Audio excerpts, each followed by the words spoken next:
Okay, hi, we're here with Adrian Bell. He's a two-term city councillor, and this time he's running for mayor. Adrian, maybe just tell us a little bit why you're running for mayor.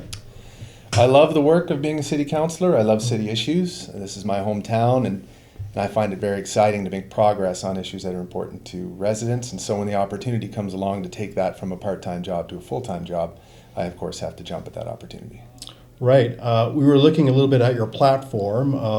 There was one interesting item that jumped out at me right away. You were talking about looking at renegotiating power distribution in the city. Maybe you just want to talk about some of the issues on your platform and some of the things that would sort of stand out for you as a candidate. Sure. The first plank in my platform is reducing the cost of living. A major cost driver for all residents has been power rates, and it's just become bigger and bigger, a big problem. So we've got this opportunity. The franchise contract is coming up, the distribution contract. We have an opportunity to follow the example set by Hay River and to try to seek a better deal on power rates. If we could do that, it would make a big difference in the lives of Yellowknifers. I also think we need to get behind the sort of larger projects that the GNWT might pursue and help with lobbying the federal government on things like the hydroelectric expansion at Tallston. Again, that would be transformative. There are many other ideas on my platform at adrianbell.ca for reducing the cost of living. I won't go into all that detail right now, but I think there are some good ones on there, and I hope people take the time to check that out. And if elected mayor on the 15th, I look forward to working towards reducing the cost of living for all residents.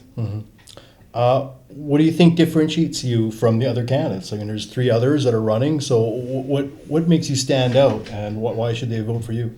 Well, I think my platform is definitely different. Cost of living, economic development and diversification, but also improving the effectiveness of council. So that's, I think, a bit of a different approach from some of the other candidates. I really think, though, that also my track record is a little bit different. I've been very active, and I've always found that if council wants to set the direction at City Hall, we need councillors who are prepared to do the work, to bring motions forward, to work with your colleagues and make sure that they understand the motions, lobby them, explain things to them, and then hopefully get their support and sort of drive the agenda and set direction for City Hall. That's something that I've worked at right from day one in my first term, and I've done a lot of over the last 2 terms. Let's address the elephant in the room. There's been a lot of, I guess, concern in the community about the situation at the city's Municipal Enforcement Division with these allegations involving the security cameras. Maybe you just want to sort of talk about that and maybe explain how you're going to address that as mayor. Well, that process right now is working its way through. We don't yet know what the result of that process will be, but I do know that the official inquiry process is undefined. There was no policy existing for that. We basically more or less had to wing it, and that's not a good way for a council to proceed. And we've got all kinds of different policies that haven't been reviewed by council in 30 years since they were written. Many of them council's not even aware of.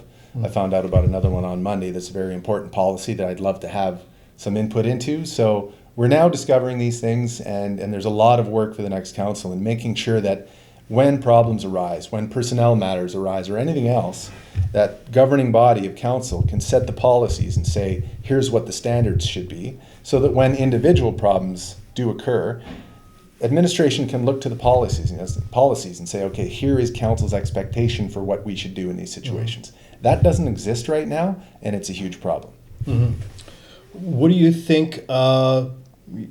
How do you think the election campaign is going to go? Just overall, like what do you envision yourself doing over the next 30 or some odd days during the campaign? Like, what's your sort of strategy, I guess, for getting your message out? As much interaction as possible, in as many ways as possible. I mean, knocking on doors is incredibly important, face-to-face interactions. But this is campaign time. It's our playoff season, and the interactions are of a quality that is just fantastic.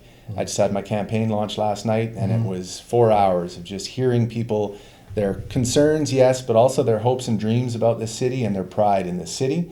And for city councilors and for aspiring mayors, it's just an amazing time. It's great to have that.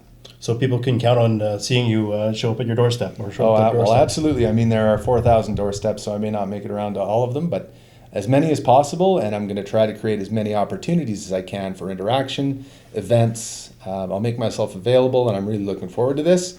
It's fantastic because we've got residents' attention for this next 40 days, and I intend to use that to get as much feedback as possible. Well, on that note, I'll wish you well and wish you good luck, Adrian, and take care of the next day in this election. Thank you. Thank you, All Mike. right.